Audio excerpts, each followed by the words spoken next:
So we already spoke about Royal Mix, right? Royal Mix is an organic substrate. It has also the organic stamp. So people, they want to have an organic end product. So for them is Royal Mix perfect. Also, it is fertilized for 6 weeks, but sometimes it could be a little bit lower. Depends in which situation the plants and the soil is and how big the pot is. Because in a very small pot, of course, you get less fertilizer inside, the bigger pot. But also, it was the perlite inside will give you that control. So yeah, organic control starters is good for given soil because also of the peat moss. Because the buffering capacity of peat moss is more than you grow on hydro. So it's buffer the pH much better. And buffering means if you add a lot of acid product, it will naturally raise the product because it has also a basic substance in it, and that will buffer. For the peat moss substrate, we have our light mix. It has a small amount of fertilizer for small plants. The plants will react fast on the nutrients. Instead of Royal Mix, it's organic. It takes a little time before the nutrients become free, but with light mix, it's directly available. That's why people see it direct. The plants will direct respond on that. Has a little bit perlite in it. It's also peat moss, but the fertilizer is from mineral source. So I think for beginners, it's a good substrate. If you want much more control, and then we have our cocoa line.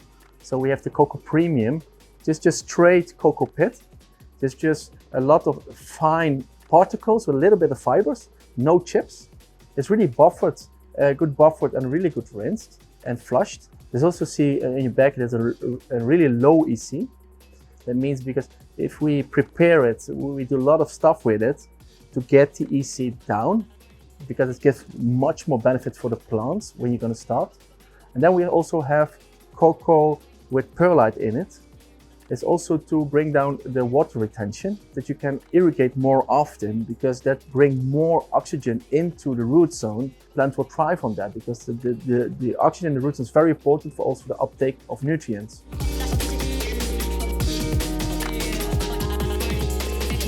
Especially for the light mix, we make the Terra line, and we have a Terra Grow and a Terra Bloom. There's one bottle for the vegetative stage and one from the bloom stage. There are not all the nutrients inside one bottle, because it's not possible, because if you put everything in one bottle, you get reactions, and is that not what you want? One element is that we add the calcium, a lot of calcium inside the substrate, inside the light mix. We also do that because naturally peat moss is very acid, and we add calcium also to buffer it. And also there's a source of calcium for the plants. So Terra Grow and Terra Bloom works perfectly with the light mix. If you then look to the cocoa, there we have two bottle nutrients. It's an A and a B. So there we have the calcium separate. So all the essential nutrients are inside two bottles, like nitrogen, phosphorus, potassium, magnesium, sulfur, and the micronutrients. So you have two bottles from start to finish. So you start a little bit lower in the amounts, and then every week you increase the EC a little bit.